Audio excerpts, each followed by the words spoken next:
ನಾನು ಹುನಗುಂದ ತಾಲೂಕಿನಲ್ಲಿ ಪ್ರಾಧ್ಯಾಪಕ ಇದ್ದೆ. ಕ್ಲೋರೈಡ್ ನೀರು ಕುಡಿದು ಮೊಣಕಾಲು ಅಡ್ಡಾಡಕ್ಕಾಗ್ತಿರ್ಲಿಲ್ಲ. ನಮ್ಮ ಪ್ರಸಾದ್ ಮೇಡಮ್ ಅವರು ಆಪರೇಷನ್ ಮಾಡಿಸ್ಕೊಂಡಿದ್ರು ಈ ಹರ್ಷವರ್ಧನ್ ಕಡೆಗೆ. ನಮ್ಮ ಮನೆಯವರು ಅವ್ರನ್ನ ಮಾತಾಡ್ಸ್ಲಿಕ್ಕೆ ಹೋಗಿದ್ದರು. ಇಲ್ಲ, ಆಪರೇಷನ್ ಚೆನ್ನಾಗಾಗಿದೆ ಮಾಡ್ತಾರೆ ಅಂದರು. ನಂದು ಮೊಣಕಾಲು ಕಟ್ ಅಂತಿತ್ತು ಅಡ್ಡಾಡುವಾಗ. ಅವಾಗ ನಾನು ಹೇಳ್ತಿ ಆಪ್ರೇಷನ್ ಮಾಡಿಸಿಬಿಡ್ರಿ ಅಂತೇಳಿ ಹೇಳಿದ್ರು.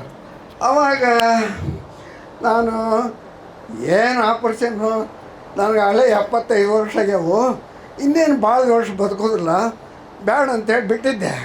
ನಾನು ಹೇಳ್ತೀನೋ ಒತ್ತಾಯ ಮಾಡಿ ಈ ಮಣಿಪಾಲ್ ಆಸ್ಪತ್ರೆಗೆ ಕರ್ಕೊಂಡು ಹೋದರು. ಆಪ್ರೇಷನ್ ಆಯಿತು. ಒಂದು ವಿಶೇಷ, ಈ ಪೇಷಂಟ್ ಮತ್ತು ಡಾಕ್ಟರ್ ನಡುವೆ ಎಂಥ ಸಂಬಂಧ ಇರಬೇಕು ಅನ್ನೋಕ್ಕೆ ಹರ್ಷವರ್ಧನ್ ಅವರು ಒಳ್ಳೆಯ ಉದಾಹರಣೆ.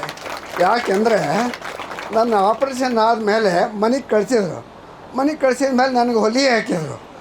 ಅವರು ಹೊಲಿಗೆ ಬಿಚ್ಚಕ್ಕೆ ನಾನೇ ಬರ್ತೀನಿ ನಿಮ್ಮ ಮನೆಗೆ ಅಂದರು.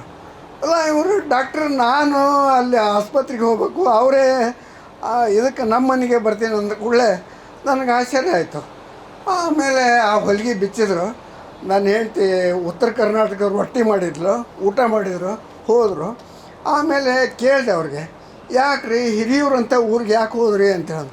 ನನ್ನ ತಾಲೂಕು, ನನ್ನ ಜನರಿಗೆ ನನ್ನ ಸೇವೆ ಸಲ್ಲಲಿ ಅಂಥೇಳಿ ಹೋಗಿದ್ದೀನಿ ಅಂಥೇಳಿ ಹೇಳಿದರು. ಆವಾಗ ನನಗೆ ಕಡಪಟ್ಟಿ ಅಂತೇಳಿ ಡಾಕ್ಟರು ಹುನಗುಂದಲ್ಲಿ ಇಳಕಲ್ಲಲ್ಲಿ ಒಂದು ಆಸ್ಪತ್ರೆ ಹಾಕ್ಯಾರ.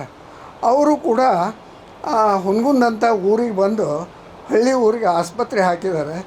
ಈ ರೀತಿಯಿಂದ ಹಾರ್ಟ್ ಸ್ಪೆಷಲಿಸ್ಟ್ ಇದ್ದಾರೆ, ಮೊಣಕಾಲು ಸ್ಪೆಷಲಿಸ್ಟ್ ಇದ್ದಾರೆ. ಇವೆಲ್ಲ ಇದ್ದರೆ ಜನರ ಆರೋಗ್ಯದಿಂದ ಇರ್ತಾರೆ. ಎಲ್ಲರಿಗೂ ನಮಸ್ಕಾರ.